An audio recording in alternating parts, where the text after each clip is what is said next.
What is up, and welcome to the first ever episode of the Penguins fan reaction. That is right. I am debuting this brand new series, which I'm hoping will last a very long time. So, to give a quick intro, I've been a Penguins fan for about 11, 12 years or so at this point of my life. So, basically, most of my life. But that's not really the important thing.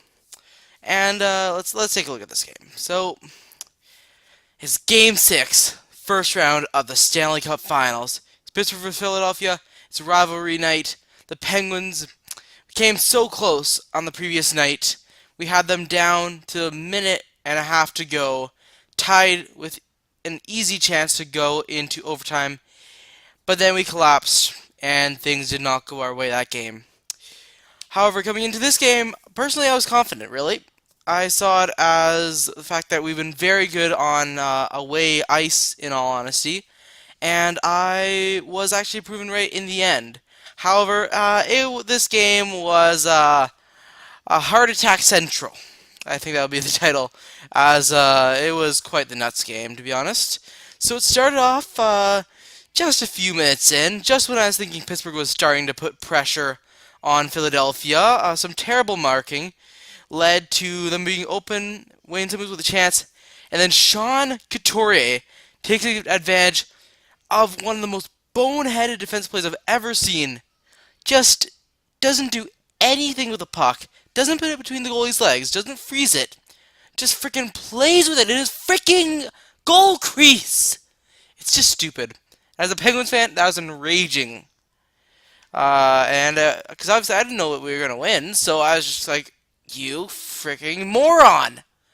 Yeah, I was less than pleased, to be honest. The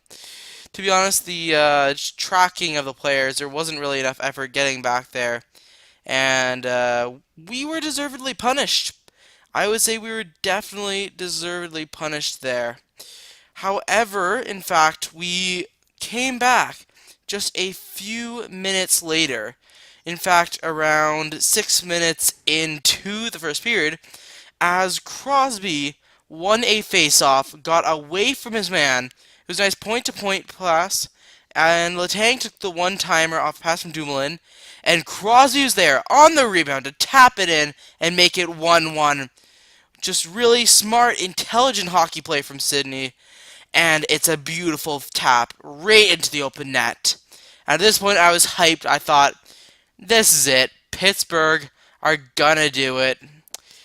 And, well, things got even better, because on a cycle play, Riley Shahan sent it to Phil Kessel, and the beautiful Swede himself, Carl Hagelin, was left all alone out front. He had a million miles away from anybody else, and he just tapped it in to the open net. The goalkeeper was deep on his line, and the Swede put it away. 2-1 up. I thought the game was done, but at the same time, it was just a brilliant goal, really. But I have to say, it was horrific tracking from Shane Gosper, the Flyers defenseman, as he actually had Carl Hagelin in front, and for some reason went for a skate. So it's just a horrific play, really, but Pittsburgh took advantage, and I don't freaking care. It's a Pittsburgh goal. Should be excited. Come on. But yeah, no, things didn't last for too long, actually, though, because the Flyers actually got some offensive zone pressure about 9 minutes later, and Provorov made a really good pass over to Andrew McDonald. There was a ton of net front traffic, and McDonald smashed it top corner with a beautiful shot right into the top cheese there. That was just a stunning shot. And I have to say, some respect to McDonald for a shot. That is just a brilliant finish. But at the same time, for myself, enraging. Really, it was just poor. There was so many missed clearances. And Sean Couturier came back to haunt the Pittsburgh Penguins yet again, man. Yet again, Couturier. There were some horrific chances missed. For example, Sherry, in fact, got absolutely robbed by friggin' Michael Neuwirth. I mean, things got worse, as just 30 seconds in, on a neutral zone play, Patrick Hornqvist is coming out, about to make an offensive zone pass, gets stripped of the puck by Sean Couturier. Couturier comes down all the way down the ice. I'm praying Murray is just going to bail us out yet again, but we're not so lucky this time because Couturier fends off Hornqvist, makes a brilliant move to his forehand, gets Murray on the floor, and just slips it in 5-hole. It's 3-2, and the Penguins, they at this point seem to have really bottled it per se, because it was a very poor play, and really that play looked like it was set to finish them off. And then, well, things got even worse as the Penguins had offensive zone pressure. I thought things were going fine, to be fair, but then Sean Couturier receives the puck and puts a ridiculous, like 100-foot saucer pass right on the tape to Scott Lawton. But at this point, he's not at that good of an angle. There's a real chance he's just going to miss this, and that should be okay. However, he snipes it from right above the hash marks. A brilliant shot. At this point, I am, resisting the urge to shout some obscenities at the screen because at this point, I genuinely thought we had collapsed and we were going to actually allow the Flyers to force a Game 7 because we were not playing well. Really not playing well, and we were not playing our game, and just that goal accentuated all my concerns, really. And at this point, I feel like I had every reason to be severely concerned. But you see, we did manage to actually stave off the Flyers' attack, and we were able to get at least a positive push in the direction because we were able to create a fantastic offensive chance, a brilliant passing play, a turnover at the line, comes to Crosby. Crosby passes over to Gensel and gets it to Hornqvist with an empty net. It's an absolutely brilliant tic-tac-toe play, and you have to say, it's stunning from Pittsburgh. And at this point, obviously there is a meme going around that says, so there is a chance.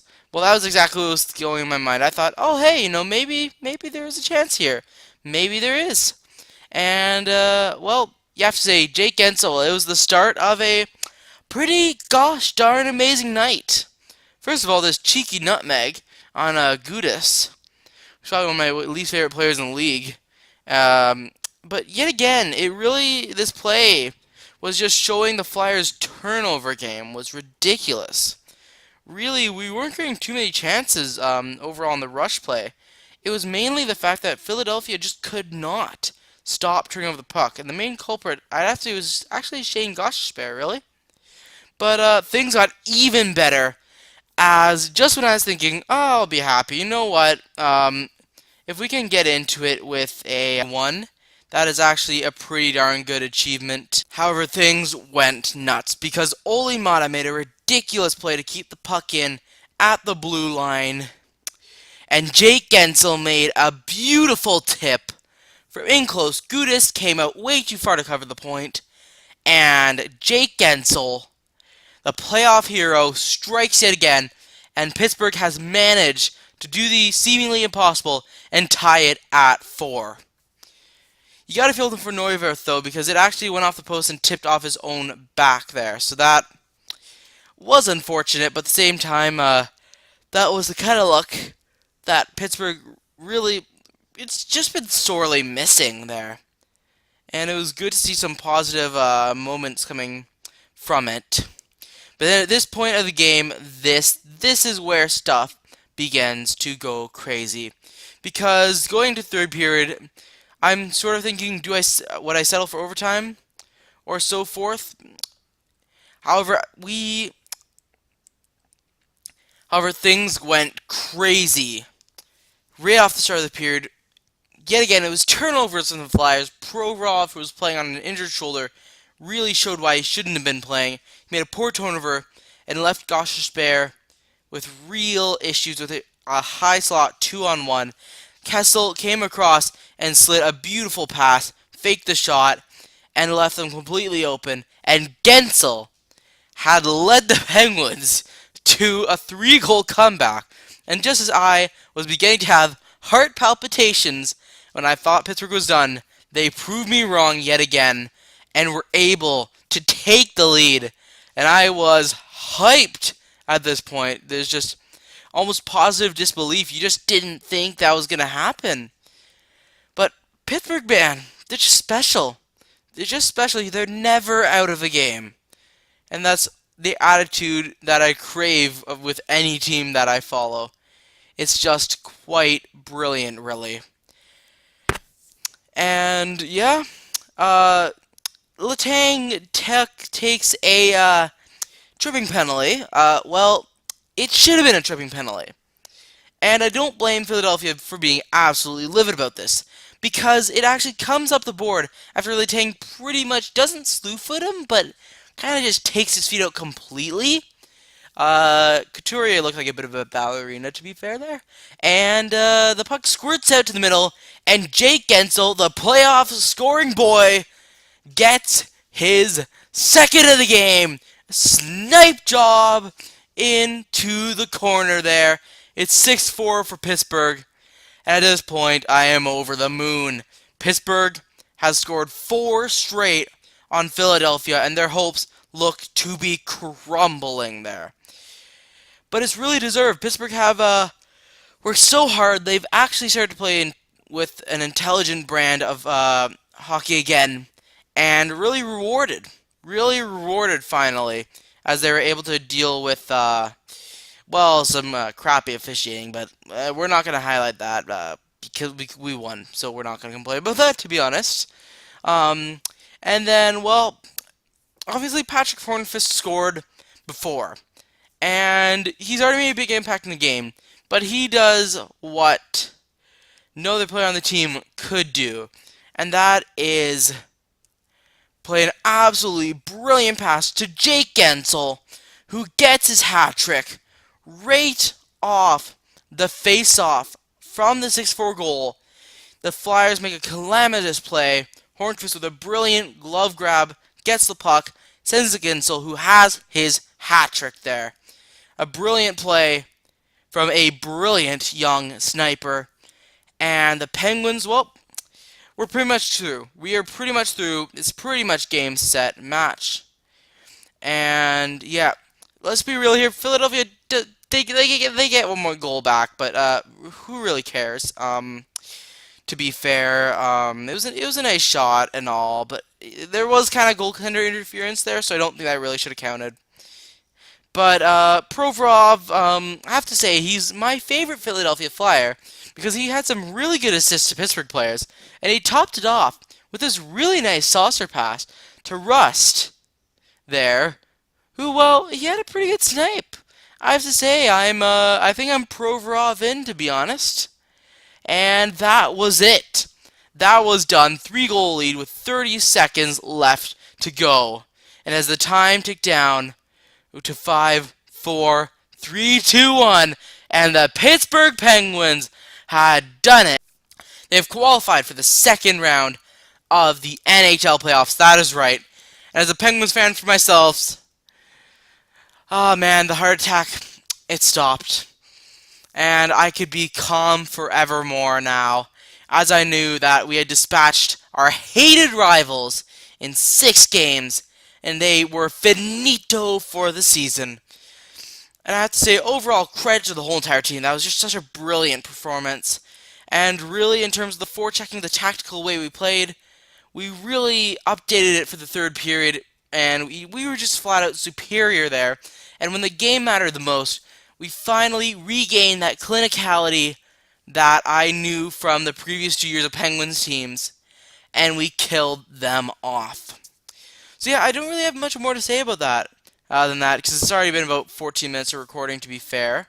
Yeah, all I have to say really is I hope you guys enjoyed this first episode of Penguins Fan Reaction. Obviously, I will try to shorten this down in the future, but I'm just trying to give this a go, just trying to get used to this format. I just feel like there's really a void there. There's not really anything other than the Pittsburgh official YouTube channel, so I thought I'd fill the void there. So I hope you guys enjoyed that, and if you know any Penguins fans, feel free to let them know about this series coming up, and hopefully maybe I can do more in the future. And yeah, I'll see you guys later. Peace!